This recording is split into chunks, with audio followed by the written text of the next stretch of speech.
La montée du Carmel de Saint Jean de la Croix. Préface. Il faudrait avoir plus de lumière et d'expérience que je n'ai pour expliquer la nuit obscure ou la mortification par laquelle l'âme est obligée de passer lorsqu'elle veut parvenir à la parfaite union de Dieu. Les ténèbres qu'elle doit souffrir sont si profondes, et les peines de corps et d'esprit qu'elle doit essuyer sont si grandes, que nul homme, quelque science et quelque usage qu'il ait des voies spirituelles, ne peut les faire comprendre. Ceux-là même qui les auront éprouvées ne trouveront pas de termes assez forts pour les exprimer. Ainsi, quoique je tire un peu de secours de mes connaissances et de mon expérience, je ne compte pas sur cela, mais je suivrai la Sainte Écriture avec d'autant plus de sûreté que le Saint-Esprit nous y découvre les vérités éternelles, me conduira sans permettre, comme je l'espère de sa bonté infinie, que je tombe dans l'erreur. Néanmoins, si je m'égare faute d'intelligence, bien loin de m'éloigner des sentiments de notre mère la Sainte Église, je me soumets sans réserve à ses décisions et je souscris volontiers aux résolutions de ceux qui auront de meilleures raisons que moi. Au reste, ce ne sont pas mes forces qui me font entreprendre un ouvrage si difficile, étant convaincu qu'elles ne lui sont nullement proportionnées. Mais c'est l'espérance que j'ai que Dieu m'aidera particulièrement à le composer pour le soulagement de plusieurs âmes, qui lorsque Dieu veut les engager dans cette nuit pour les élever à l'union divine, n'avancent pas plus outre dans le chemin de la vertu, ou qui refusent d'y entrer d'elles-mêmes, ou qui ne s'y laissent pas introduire par d'autres personnes, ou qui ne se connaissent pas et n'ont point de directeur expérimenté pour les mener à la cime de cette montagne. C'est donc une chose pitoyable d'en voir qui ont reçu de la nature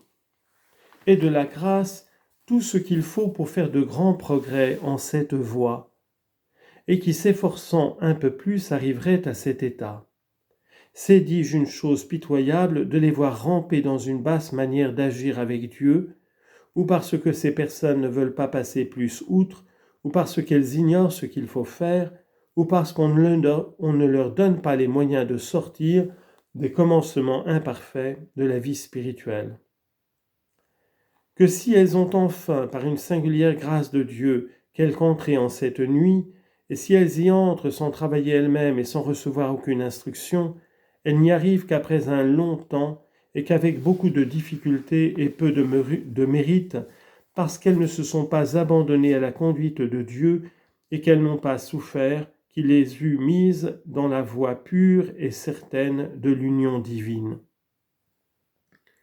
En effet, quoiqu'on ne doute pas que Dieu ne puisse sans aucun secours étranger les établir en cette perfection, néanmoins la résistance qu'elles font à ces impressions intérieures les empêche d'acquérir autant de sainteté qu'elles pourraient. Ce qui vient de ce qu'elles n'y appliquent pas leur volonté, et c'est cela même qui leur cause de plus grandes peines. Ainsi, ou leur résistance opiniâtre, ou leurs opérations indiscrètes étouffent la coopération qu'elles devaient apporter au dessein de Dieu et les rendent semblables aux enfants qui ne veulent pas que leur mère les porte et qui marchent eux-mêmes, mais après tout qui ne marchent qu'à pas d'enfants et ne font presque pas de chemin. Et c'est ce qui nous porte à donner, avec l'assistance de Dieu, des avis et des moyens tant à ceux qui commencent qu'à ceux qui sont avancés, pour se connaître eux-mêmes, ou du moins pour se laisser conduire à la divine majesté, lorsqu'elle voudra leur faire des démarches plus parfaites. Car il y a des confesseurs et des pères spirituels qui, dénués de la connaissance et de l'expérience de ces voies, apportent plus à ces âmes d'obstacles que de secours, semblables aux ouvriers qui bâtissaient la tour de Babel, lesquels, n'entendant pas la langue l'un de l'autre, donnaient des matériaux différents de ce qu'il fallait, et de cette sorte ils ne purent achever leur ouvrage. Voilà pourquoi il est très dur à une âme de ne se connaître pas elle-même, et de n'avoir personne qui comprenne son état, car il se peut faire quelquefois que Dieu la conduit par une contemplation sublime, mais obscure, et par des sécheresses continuelles, qui lui donnent sujet de croire qu'elle s'écarte du bon chemin.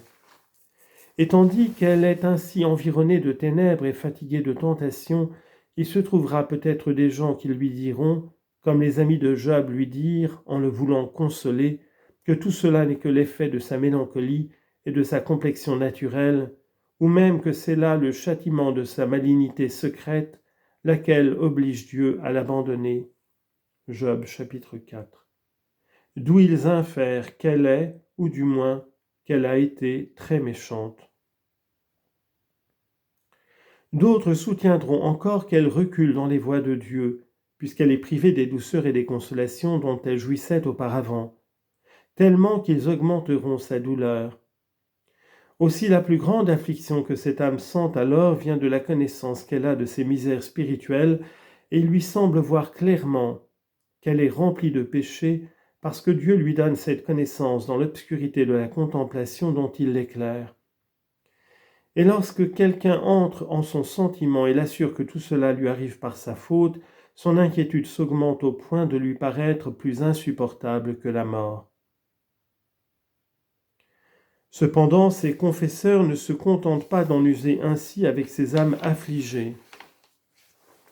Mais s'imaginant que les péchés de ces personnes sont la cause de leur souffrance, ils les obligent à repasser sur leur vie pour faire des confessions générales et ils les tourmentent tous de nouveau.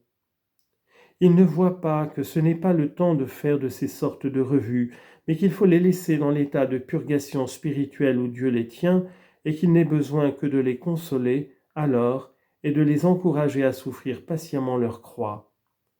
Car quoi que ces âmes fassent, quoi que les confesseurs leur puissent dire, tout cela leur serait inutile avant que Dieu ait changé leur disposition.